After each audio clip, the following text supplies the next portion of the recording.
हाँ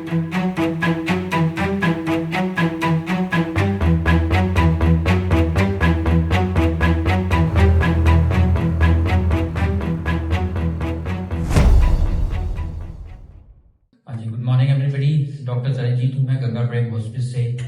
सो today we will be going to have some discussion and थोड़ी I will put some light on the palliative care at the hospital care. So palliative care has been introduced in the nursing curriculum in the 3rd and 4th year. So it would be better for you everyone to know and to have some idea about the palliative care even when you are in the first year of the nursing. So अभी आगे आने वाले time में BSc के बाद MSc भी आएगी palliative care में. तो पैलिएटिव केयर इज ए सब speciality which the MD and post graduation for the doctors have already been started in few medical colleges across the India. So this will be upcoming branch. So maybe आपको if you have an idea about the palliative care अभी से then आपको थोड़ा आसानी होगी आगे की post graduation किसमें की जाए MSc as a nursing. So I hope कि आने वाले टाइम फ्यू इयर्स एमएससी भी इंक्लूडेड हो जाएगी पैलिएटिव केयर में नर्सिंग के करिकुलम में. So I work with the Ganga Prem Hospice. So it is the only hospice center in the Uttarakhand, not even just Uttarakhand, but also in the northern part of the India, where our services are being given to the cancer patient, terminally ill cancer patient, and ours is a charity organization, and the services we do is free of cost. Nothing is charged from the patients. So अब palliative care के बारे में brief idea ये है कि palliative care जो है word derived है लैटिन वर्ड से पैलियम और पैलिएट, राइट. तो पैलियम का मतलब है क्लॉक, कवर करना, किसी चीज को कवर करना, ऊपर से ढक के रखना. एंड पैलिएट का मतलब है कि एलिवेट करना सफरिंग, कम करना सफरिंग, बर्डन करना सफरिंग का. सो इसमें पैलिएटिव केयर में मेन फोकस होता है सिम्टम कंट्रोल का. सिम्टम्स आर क्लॉक, कवर करते हैं. जैसे चादर बिछा देते हैं ना किसी को कंफर्ट देने के लिए. कभी सर्दी लगती है बच्चे को तो माँ उसको कंफर्ट देने के लिए कंबल देती है, ढक लेती है या अपनी आगोश में ले लेती है ना. तो इस लाइक उसको हम पैलियम कहते हैं या उस टर्म को क्लॉक कहते हैं, कवर कहते हैं. तो पैलिएटिव केयर उसी टर्म से डिराइव हुई है. और पेशेंट का मेन फोकस होता है इसमें कंफर्ट केयर देना और सिम्टम कंट्रोल करना, ताकि पेशेंट की लाइफ में जितनी भी लाइफ है उसमें उनकी क्वालिटी ऑफ लाइफ इंप्रूव की जाए. तो WHO की डेफिनेशन है पैलिएटिव केयर की, an approach which improves the quality of life of the patients and their loved ones, which includes families facing life-threatening illnesses through prevention, relief of suffering by the means of early identification, correct assessment and the treatment of pain and other symptoms, whether physical symptoms हैं, psychosocial and spiritual symptoms हैं, right. Palliative care में थोड़ा इसको थोड़ा और easy बनाया जाए इसकी डेफिनेशन को, जिससे ज्यादा समझ आ जाए आपको. It is an approach to the patient care that focus on elevating the suffering, pain and stress due to the serious illnesses rather than just treating the illness itself. Its aim to improve the quality of life of both patients and their loved ones. तो इसके में modern aspect जो palliative care है इसके aspects हैं, main aspects हैं holistic care. अब holistic care का मतलब ये होता है addressing physical, emotional, social and spiritual needs. Usually hospital में जब पेशेंट्स आते हैं तो उनका फोकस क्योर पे किया जाता है, राइट. इन्वेस्टिगेट किया जाए, ठीक किया जाए और उनको घर भेजा जाए. तो राइट, तो दैट इज ए हॉस्पिटल की ये अप्रोच रहती है. तो उसमें इमोशनल टच होना चाहिए, बल्कि जो नहीं होता है फिजिकल स्पिरिचुअल नीड्स होती हैं, ऐसा नहीं होता है ना. ये डायमेंशन है ये केयर की. अगर आप पढ़ेंगे आगे पेन की डेफिनेशन पढ़ेंगे तो ये सारे डायमेंशन आपको थियोरेटिकली नजर आएंगे, बट प्रैक्टिकली इंप्लीमेंट बड़े कम होते हैं ये हमारे हेल्थ सर्विसेज में. और interdisciplinary team approach is the main aspect. Interdisciplinary team approach means इसमें डॉक्टर नहीं करता, नर्सेज नहीं करते, even social workers, spiritual care givers, volunteers और अदर भी जो रिहैबिलिटेशन के जो अलाइड सर्विसेज होती हैं सबका कोलैबोरेटिव एफर्ट होता है.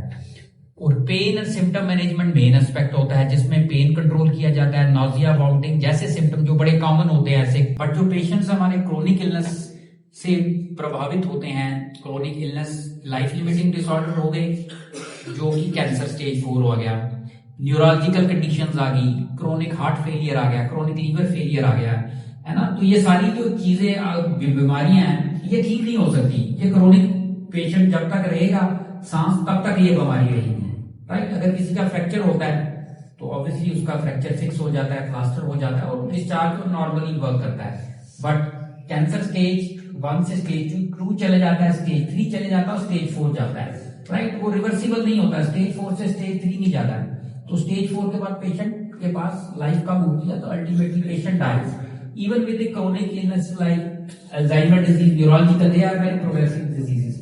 तो इसमें भी पेशेंट को अगर डायग्नोज हो गया तो पेशेंट क्योर नहीं हो पाता, पुरानी स्थिति नहीं आ सकती है, बट इवेंचुअली प्रोग्रेशन पे जाएगा और पेशेंट विल डाई, राइट। तो ड्यूरिंग दैट पीरियड जब से डायग्नोज हुआ और आखिरी समय तक उसको जो कंफर्ट केयर बनाना है, जिसमें सिम्टम कंट्रोल करने हैं, होलिस्टिक केयर अप्रोच देनी है, जिसमें पेशेंट की इमोशनल, सोशल, स्पिरिचुअल नीड्स होती है, सबको एड्रेस करना है। तो इसमें पैलिएटिव केयर में आप पेशेंट की मर्जी, पेशेंट के अंदर रहने, फैमिली के साथ रहना आखिरी समय को, वहां पेशेंट को केयर दिया जाता है। पेशेंट कहेगा मेरे को रिफ्यूज कर सकता है पेशेंट, कुछ ऐसी लाइक राइस ट्यूब अगर पेशेंट रिफ्यूज करेगा तो पेशेंट को नहीं देना, उसको नहीं पसंद है पेशेंट को, पेशेंट की प्रेफरेंस इसमें गलत या सही नहीं है कि राइस ट्यूब डालने से ही उसका कुछ होगा या नहीं डालेंगे तो ये होगा, है ना। तो patient can refuse, it can be according to the patient needs. So it's a personalised care. Support for the patient and the family, it's not about कि जस्ट पेशेंट को ही सपोर्ट करना, उनकी फैमिली भी होती है, उनके जो केयर गिवर होते हैं, क्रोनिक फटीग बर्डन से उनको जो होते हैं उसमें, है ना, प्राइमरी केयर गिवर घर वाले, उनको भी सपोर्ट देनी है। तो apart from that bereavement support services होती हैं पैलिएटिव केयर की, जब पेशेंट पास्ट अवे कर जाता है उसके बाद भी हम पेशेंट को देखते हैं, उसकी फैमिली को सपोर्ट करते हैं, साइकोलॉजिकल सपोर्ट करते हैं, इमोशनल सपोर्ट करते हैं। तो ये भी एक पार्ट आता है, ठीक है। तो मेन गोल पैलिएटिव केयर का क्या है? The quality of life, promote dignity and support the living with their illness. Illness के साथ उनको सपोर्ट करना है, ये नहीं कि अगर इलनेस ठीक नहीं करते तो छोड़ देना है, राइट। तो इलनेस चलती रहेगी वो पार्ट जो है, बट उसके साथ सपोर्ट करना है। तो क्यूरेटिव पे फोकस, ना कि खाली क्यूरेटिव पे फोकस किया जाए, जैसे हॉस्पिटल्स में होता है कि भाई अगर ठीक होगा तो करेंगे, नहीं होगा तो आप ले जाइए, अब हम कुछ नहीं कर सकते। तो ये बड़ा कॉमन ये हॉस्पिटल्स में कहा जाता है, rather than providing them an option कि भाई अगर हम नहीं ये कर सकते तो पैलिएटिव केयर है, आप पैलिएटिव केयर में जा सकते हैं। यूजली ऐसा बोलना चाहिए हॉस्पिटल्स की जितनी भी डॉक्टर्स हैं, रादर देन उनको बोलना कि भाई अब हम नहीं कुछ कर सकते। तो एक बड़ा ही हल्का सा रिप्लाई है पेशेंट और उसकी फैमिली के लिए। सोशल पेन आ जाती है जब किसी को ऐसी स्थिति आ जाती है जिससे पेशेंट इमोशनली बड़ा ही वीक हो जाता है। जॉब चलेगी पेशेंट की, वो भी एक पेन है पेशेंट को कि अगर वो अपनी फैमिली का केयर नहीं कर पा रहा। फाइनेंशियल एस्पेक्ट करते हैं, फाइनेंशियल बर्डन है, कैसे मैं इलाज कराऊं अपना, वो कैसे मैं फैमिली अपने बच्चों को पालूं, ये भी एक एस्पेक्ट है financial. Spiritual care, spiritual aspect pain होती है जब पेशेंट किसी ऐसी चीज से, बीमारी से हो जाता है, इफेक्ट हो जाता है, बट उसको लगता है कि यार मैं मंदिर जाता था, भगवान का नाम लेता था, मैं कोई तंबाकू भी नहीं लेता था, शराब भी नहीं पीते था, फिर भी मेरे साथ ऐसा हो, मेरा लाइफ स्टाइल इतना अच्छा था। उसको कंप्लेन रहती है कि भी मेरे साथ ऐसा क्यों। अगर आपका हॉस्पिटल है या आप नर्सेज है, आप अपने सराउंडिंग पेशेंट को पैलिएटिव केयर दे सकते हैं। तो पैलिएटिव केयर का मतलब जरूरी नहीं है आपने कुछ ऐसी मेडिसिन देनी है। पैलिएटिव केयर का मतलब कि आप एक्टिव लिसनिंग कर सकते हो पेशेंट की, है ना। You we there for them, not just कि मैं दवाई देनी है, बट आप रह सकते हो, उनके और दिक्कतें सुन सकते हो और उनको समझ सकते हो, एम्पैथी गेन कर सकते हो पेशेंट की, अपनी पेशेंट की जगह अपने आप को रख के सोच सकते हो या अपने लव्ड वन को देख सकते हो, जिससे पेशेंट केयर में हेल्प होगी। हॉस्पिस में दे सकते हैं, जैसे हमारा हॉस्पिस है, इन पेशेंट फैसिलिटी है, और घर में दे सकते हैं पेशेंट की।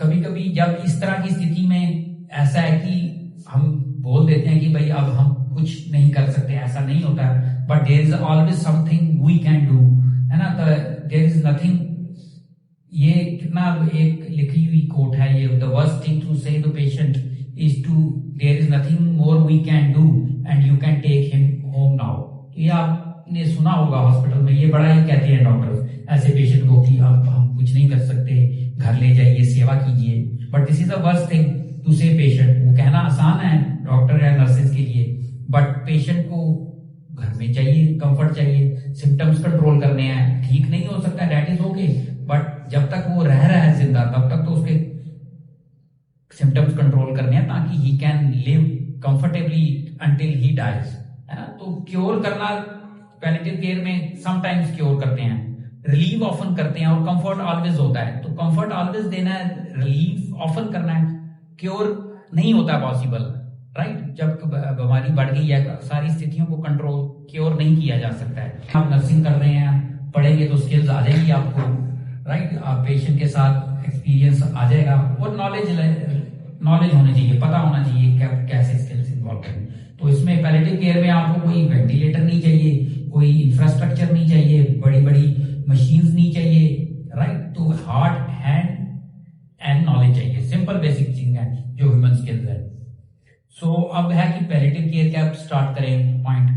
तो इसका सिंपल सा है क्वेश्चन रिप्लाई कि टर्मिनल फेज में हो सकता है, during the course of treatment हो सकता है, जब डायग्नोज हुआ पेशेंट तब हो सकता है, और जब भी पेशेंट को दिक्कत है, प्रॉब्लम्स आ रही हैं, कंट्रोल नहीं हो पा रही, तब हो सकता है। तो बेसिकली पैलिएटिव केयर चलता है throughout the illness, from the diagnosis, जैसे आपको ग्राफ पहले मैंने बताया वो table, from the diagnosis until the death और even after the death of the patient. तो पैलिएटिव केयर का मतलब ये नहीं है कि जब कुछ नहीं कर सकते आप एंड में आए, आखिरी आवर्स टू डेज में, वैसा नहीं है। पैलिएटिव केयर पहले हो जाता है, इसमें एंड ऑफ लाइफ केयर भी आ जाता है एंड टर्मिनल केयर भी आ जाता है।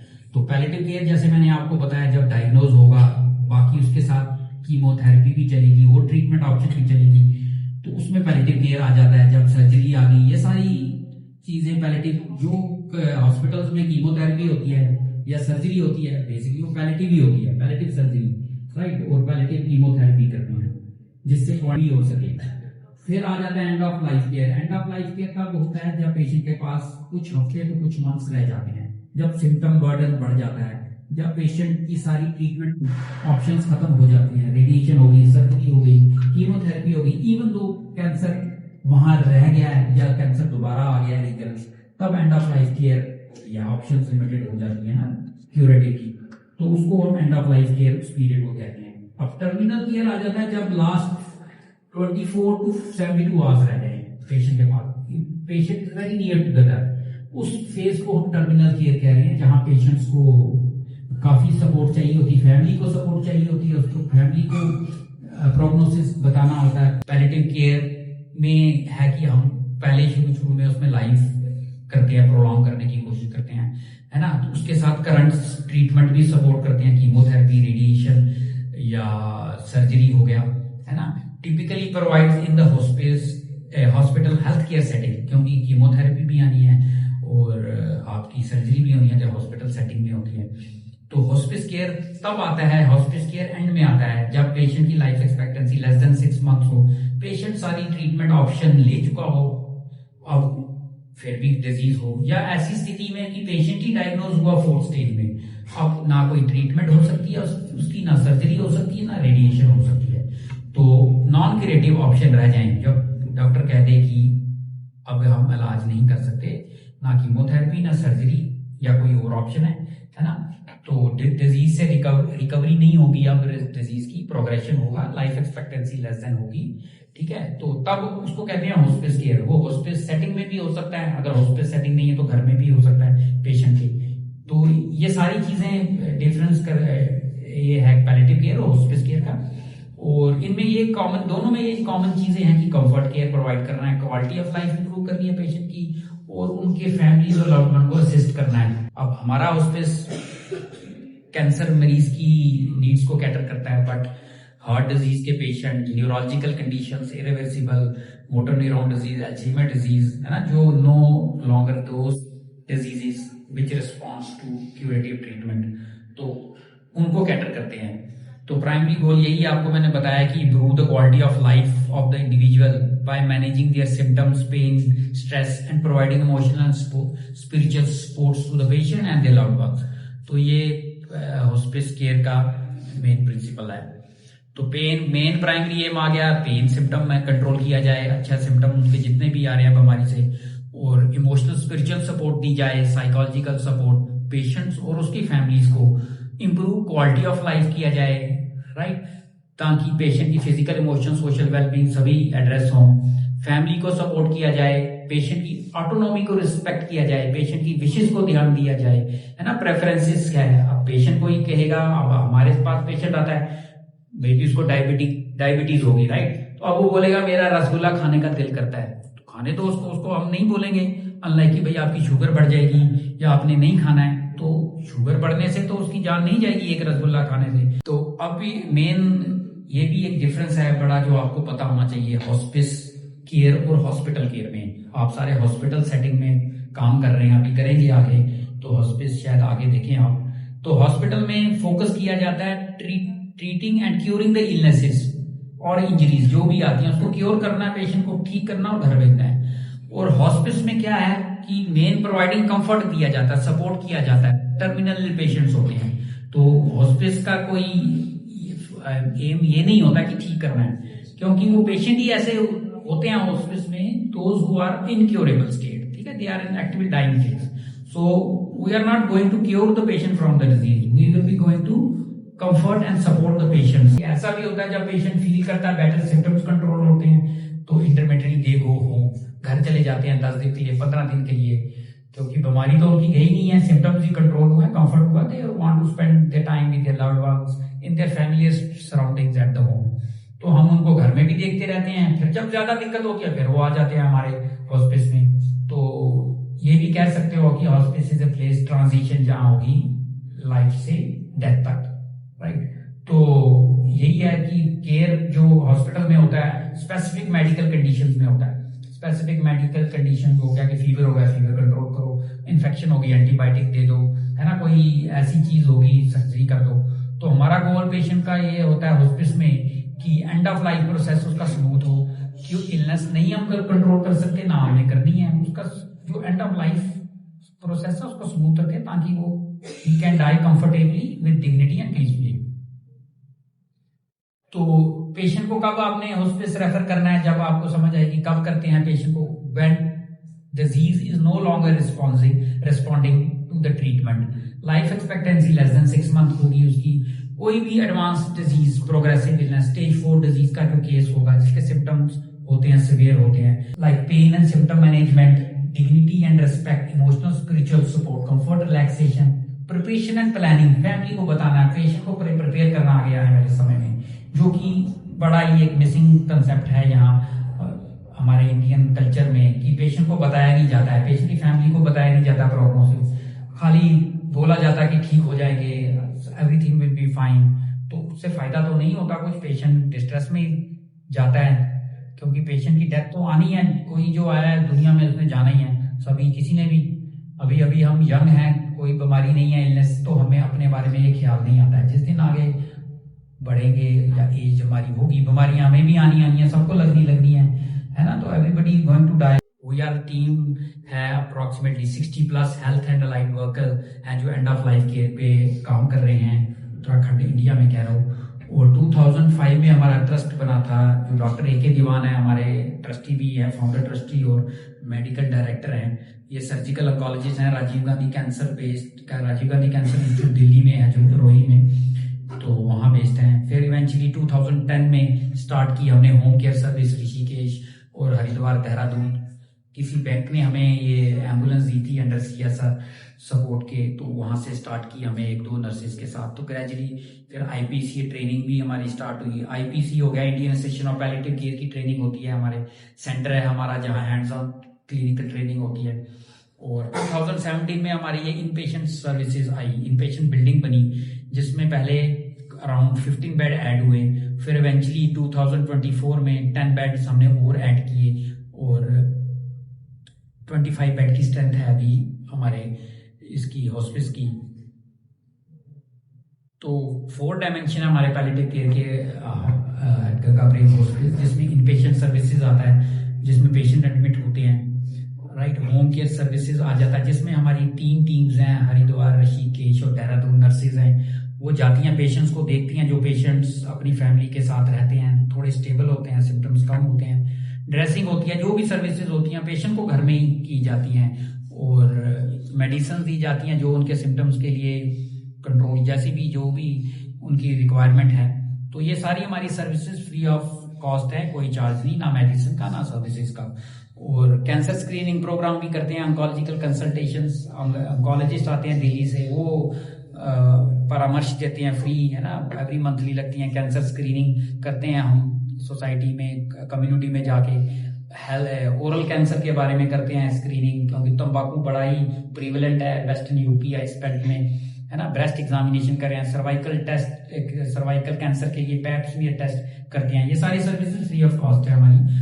और palliative care training awareness session करते हैं, जैसे मैं आज बोल रहा हूँ, अवेयरनेस सेशन कह लोगे आप इसको, कि पैलेटिव केयर के बारे में थोड़ी इन्फॉर्मेशन। तो ये सारी हमारी डायमेंशन है हमारी हॉस्पिटल की सर्विसेज की, तो इसमें सारी ये चीजें आ जाती हैं।